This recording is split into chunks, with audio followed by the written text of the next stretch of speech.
I'm back again. Kenny has invited me back to speak about records. I appreciate your interest in what I've been trying to share with you. So I'm back again with Art Blakey and the Jazz Messengers. Blue Note 4003, one of the greatest jazz records of the 1950s. This record here introduces Benny Golson and Bobby Timmons into the band, and of course opening with Blues March, Drum Thunder Suite. Few words are necessary with this record. It's just, I guess, a record that has such power to it. I used to tell my drummer friends that I felt Art Blakey was one of the most emotional drummers I've ever heard. The power and a feeling of freedom that he's projecting in his music that you don't have to be a connoisseur to hear. And this is really relevant for me to share with you because I ended up meeting Art Blakey's manager and accountant. I won't mention his name, but he was a really nice guy. I met him at the flea market years ago, and he told me about oppressive situations that Art Blakey was going through. And so it makes it very clear that he was trying to work his way out of a stranglehold. His expression on the drums is a way to do this. When I hear this record, that's what I hear. I hear a power, I hear a message to everybody that anything is possible. The name Rafael Mendez does apply to jazz.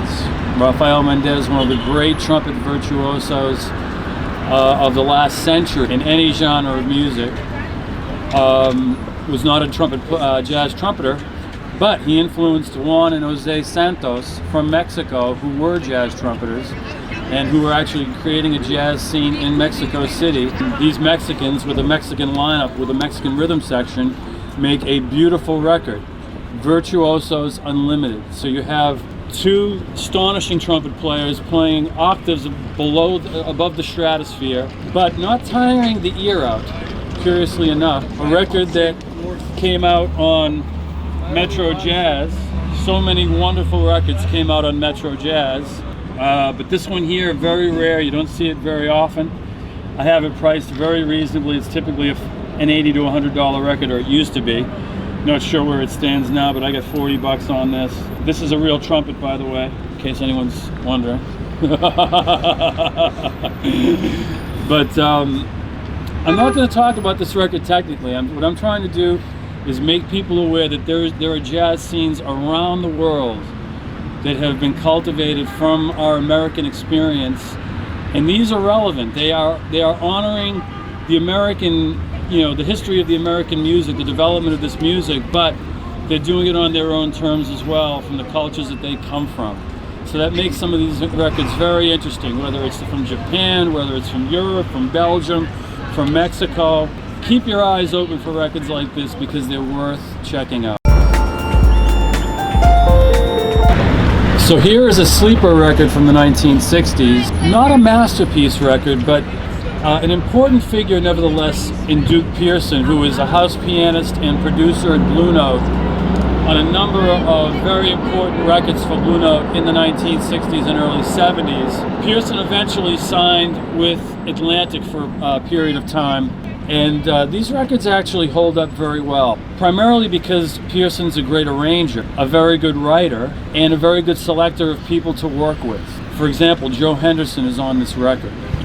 So Prairie Dog, is a record that, for example, this has been in the bin for probably 6 weeks. No one's even looked at this record, which is astonishing to me because if this was 5 or 10 years ago in New York, this record would have been scoffed up in a minute. Between gentrification and between the layers of evolution in terms of people's listening, maybe distancing from certain things can kind of get lost in the shuffle. Records like this are like that. Joel Dorn, to his credit, does not impose too much of the popular essence of where Atlantic was going with the label at that time. So this record maintains its hard bop or post-bop kind of feel to it without getting too R&B-ish, without getting too much into the radio-orientated black music of the time. I give this record probably 4 stars, a record that should be looked at more closely. A nice group of recordings. Some of them have, in fact, Prairie Dog have been recorded before, Angel Eyes have been recorded before, but Little Waltz, The Fakir, and Hush or Bye are brand new to this artist. So Don't Snooze, 1967 Atlantic. Joel Dorn produced. Joel Dorn as a jazz producer and not an R&B producer, worth checking out. Well, this is 1967, so like for example, Honeybee came out probably 2 years before this. I would say that Honeybee is kind of similar to this. I think what he's trying to do is allow people a respite. Well, here's the other thing with Duke Pearson, if you want to throw this in, is that Duke Pearson, another figure who died very young. He had MS, he had multiple sclerosis, and he died at 47 years old. So the woman you see on the cover of Honeybee is his wife. It's almost as though he knew he was not a well man, and he was showing the world how much he loved her by putting her on the cover of that record. And then a couple of years later, he's gone.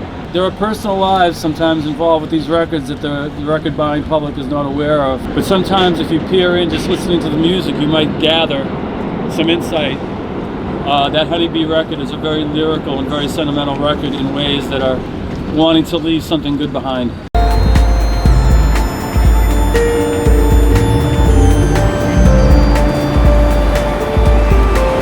Okay, so we're back again with Eric Dolphy, one of the greatest instrumentalists in the history of jazz, I believe.